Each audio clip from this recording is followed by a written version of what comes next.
वो जब याद आए, बहुत याद आए। 24 दिसंबर, वही दिन कि जिस दिन आसमान से एक सितारा जमीन पर उतरा और उसके घर वालों ने उसका नाम मोहम्मद रफी रखा।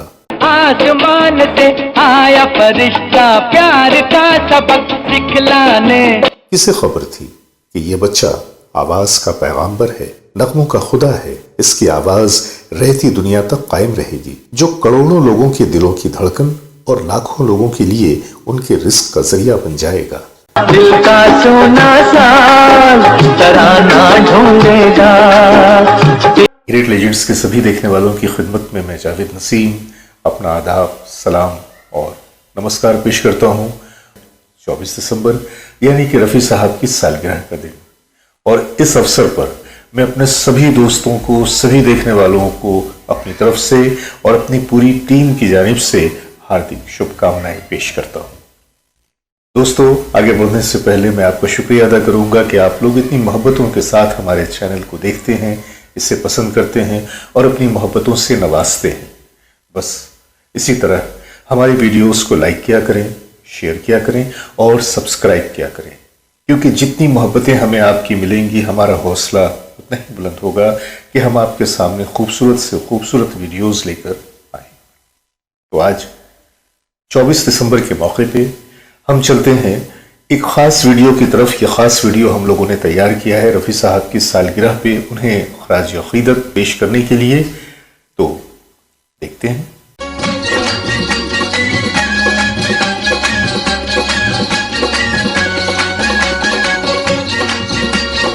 आठ साल की उम्र से ही संगीत की जानिब उनका झुकाव हुआ।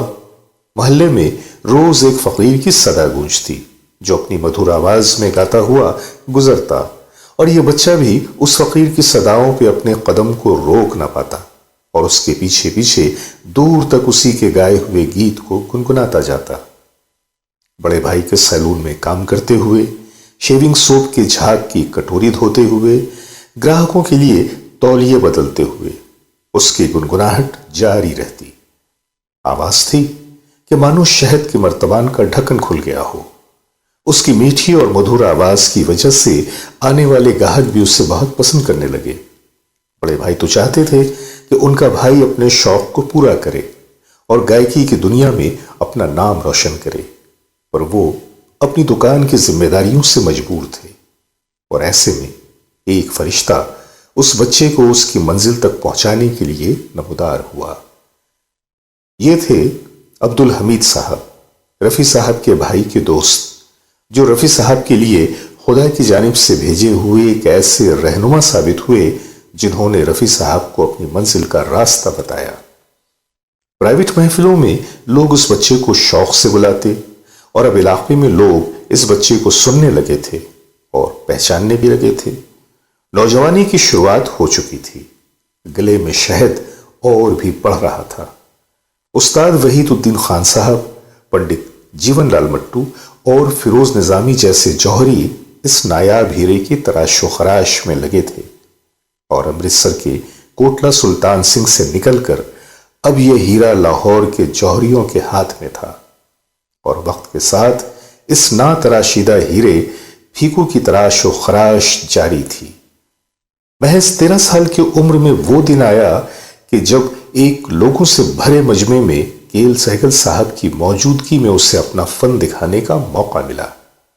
बच्चे की खूबसूरत आवाज और बेपनाह अदायगी ने उस दौर के सबसे बड़े कलाकार केएल सहगल को भी हैरान कर दिया।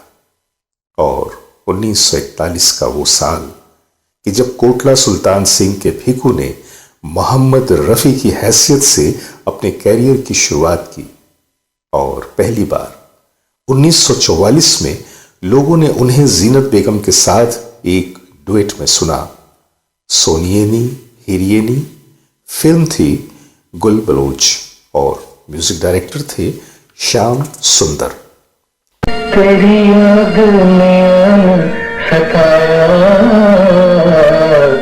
तेरी याद ने गोरीनी हिरियेनी, तेरी याद ने सताया।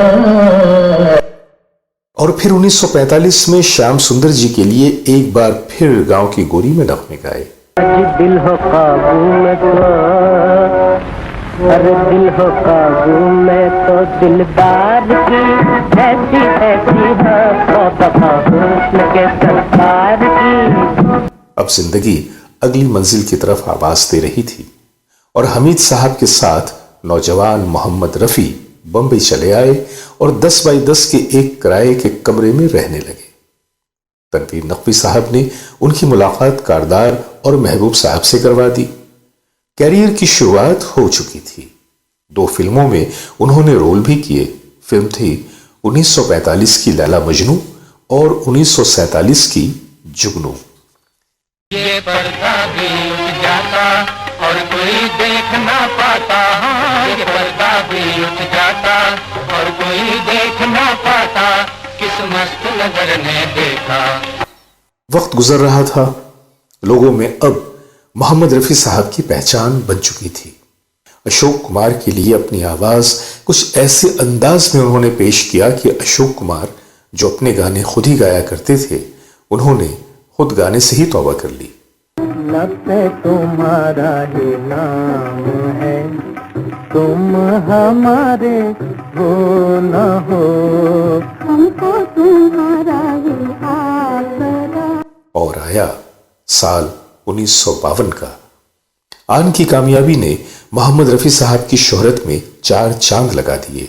मोहब्बत चूमे जिनके हाथ, जवानी पांव पड़े दिन रात, सुने फिर हाय।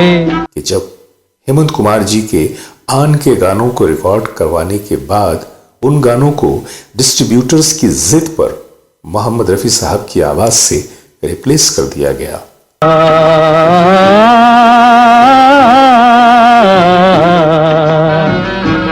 फिर तो एक ऐसा सिलसिला शुरू हुआ कि जिसने हिंदी फिल्म इंडस्ट्री की प्लेबैक सिंगिंग का नक्शा ही बदल दिया। बहारों फूल बरसाओ, मेरा महबूब आया है। जिन मौसीकारों को पहले अपनी धुनों के लिए सिंगर्स को तय करना पड़ता था और सिंगर्स के हिसाब से वो अपनी धुनें बनाते थे, अब उनके सामने ऐसा कोई मसला नहीं था। कोई भी रंग हो, कोई भी जॉनर हो, कोई भी अदाकार हो, अब तो हर तरह की गायकी के लिए उनके पास मोहम्मद रफी थे। आने से उसके आए बहार। गोया रफी न हुए मेल प्लेबैक सिंगिंग की ऑक्सीजन हो गए या खाने में नमक हो गए, और सरलता ऐसी के जैसे बहता हुआ पानी चाहे जिस बर्तन में डाल दो उसी की शक्ल अख्तियार कर ले।